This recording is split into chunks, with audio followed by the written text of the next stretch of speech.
ಅವ್ರು ಒದ್ದಾಡ್ತಾ ಇರೋದು ನೋಡ್ತಾ ಇರೋದು ಬರೀ ದುಡ್ಡು ಮಾಡಕ್ಕೆ ಬಂದಿರೋದು. ಕಳ್ಳನ್ನು ಹಿಡಿಯೋದಕ್ಕೆ ಒಂದು ಜಾಗ ಇದು, ಹಿಡಿತಾರೆ, ಹಿಡಿಯಲ್ಲ ಅಂತೇನಿಲ್ಲ. ಈಗಲೇ ಅರ್ಥ ಆಗ್ತಾ ಇದೆ. ಈಗ ದೊಡ್ಡಬಳ್ಳಾಪುರದಲ್ಲಿ ಬಾಶೆಟ್ಟಹಳ್ಳಿಯಲ್ಲಿ ನಡೀತಾ ಇರುವಂಥ ಕೆಲಸಗಳು ನೋಡಿದರೆ ಇಷ್ಟು ದಿವಸದಿಂದ ಒಂದು 7 ವರ್ಷ 8 ವರ್ಷದಿಂದ ಅದಕ್ಕೆ ಅಧಿಕಾರ ಇರಲಿಲ್ಲ.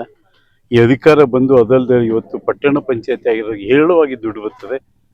ಹೇರಳವಾಗಿ ದುಡ್ಡು ಬರೋದನ್ನು ಅವ್ರು ಕಂಡು ಆ ದುಡ್ಡನ್ನು ಒಂದು ದುಶ್ಚಟಗಳಿಗೆ ಉಪಯೋಗಿಸ್ಕೊಂಡು ಇವತ್ತು ಅದನ್ನು ಪಂಚಾಯತಿನ ಕೆಟ್ಟ ಹೆಸರು ತರುವಂಥದ್ದು ಮಾಡಿದ್ದಾರೆ. ಇವತ್ತು ಅವತ್ತು ಜಾತ್ಯತೀತ ಜನತಾದಳದಲ್ಲಿ ಮೊದಲಿನಿಂದನೂ ಬಂದಿತ್ತು.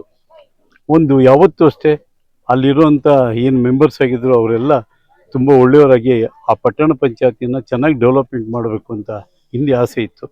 ಇವತ್ತು ದುಡ್ಡಿಗಾಗಿ ಇವತ್ತು ಅವ್ರು ಒದ್ದಾಡ್ತಾ ಇರೋದು ನೋಡ್ತಾ ಇರೋದು ಬರೀ ದುಡ್ಡು ಮಾಡೋಕ್ಕೆ ಬಂದಿರೋದು. ಅದಕ್ಕೆ ಇವತ್ತು ಮತ ಕೊಟ್ಟಿರೋರೇ ಅರ್ಥ ಮಾಡ್ಕೊಬೇಕು.